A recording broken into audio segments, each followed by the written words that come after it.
Hello guys කොහොමද ඔයාලට ඉතින් ඔන්න ටිකක් පහුවෙලා ඔයාලට අලුත් vlog එකක් අරගෙන ආවා. ඉතින් අවුරුදු දවසට අපි හැමෝම අවුරුදු සමරන අපේ ගම් වලට යනවනේ. ඉතින් මමත් ගියා මගේ ගමේ. මගේ ගම බදුල්ල. ඉතින් ඔයාලා දන්නවනේ. ඉතින් එදා දවසේ බදුල්ල ගිහිල්ලා මම එදා රෑ කෑමට හදපු බර්ගර් එක තමයි මේ තියෙන්නේ.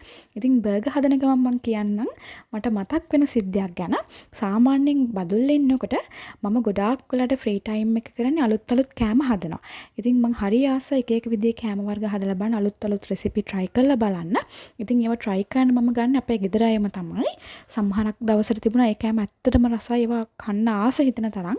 සමහරක් දවසට සමහරක් කෑම තිබුණා අපේ ගෙදර අයට තියා මටවත් කන්න බැරි තරම් ඒ කෑම එච්චර රසවත් ඇත්තටම. ඉතින් ඒ කොහොම හරි මගේ බර්ගර් එක මේ විදිහට තමයි හැදුනේ.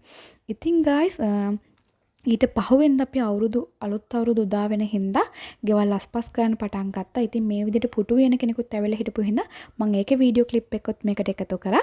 ඊට පස්සේ තමයි එදා දවසේ හවස් වරුවේ තමයි අපි කැවිලි හදන්න පටන් අරගත්තේ.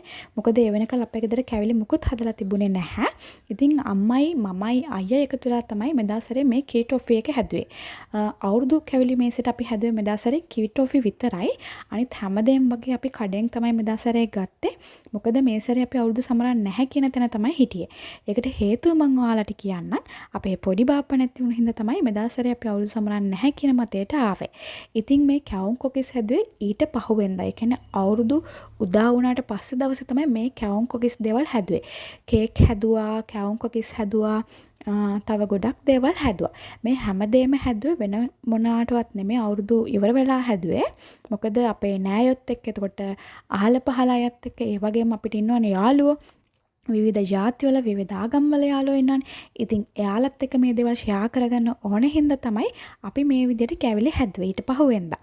ඉතින් කොහොම හරි අපි හැමදාම රසවත් කැවිලි වලින් සරසන හින්දා කෑම මේසේ මෙදා සැරේත් ඒ විදිහටම කැවිලි මේසේ සරසන්න අමතක කළේ නැහැ. ඉතින් ආහාර අනුභව කරලා ඉවර වෙලා තමයි අපි මෙදා සැරේ පන්සල් ගියේ. ඉතින් මුලින්ම ගියේ අපි මුත්‍යංගන රජමහා විහාරේ. ඔයාලා හැමෝම දන්නවා බදුල්ලේ මුත්‍යංගන රජමහා විහාරේ. ඊට පස්සේ අපි ගියේ අපේ ගමේ පන්සලට. ඉතින් ගමේ පන්සලට ගිහිල්ලා ඉවර වෙලා මායි නංගී ගියා එයාගේ යාළුවන්ට කැවිලි බෙදන්න. ඉතින් මං ඉස්සෙල්ලා කිව්වා වගේම අපිට විවිධ ජාතීන් වල විවිධ ආගම් වල යාළුවෝ ඉන්නවනේ. ඉතින් එයාලා හැමෝම මේ අවුරුදු කෑම කන්න හරි ආසයිනේ. එයාලත් එයාලගේ අවුරුදු වලට අපිට එයාලගේ කැවිලි ගෙනල්ලා දෙනවා. ඉතින් අපිත් එයාලට අපේ අලුත් අවුරුද්දේ අසිරිය එහෙම තමයි මේ කැවිලි ගෙනහිලා දෙන්න අමතක කළේ නැහැ. ඊට පස්සේ අපි ගියා අපේ පුංචිලා ගෙදර. ඉතින් එයාලා ගෙදර ගිහිල්ලා සෑහෙන කාලෙකින් අපි කට්ටිය මේ විදිහට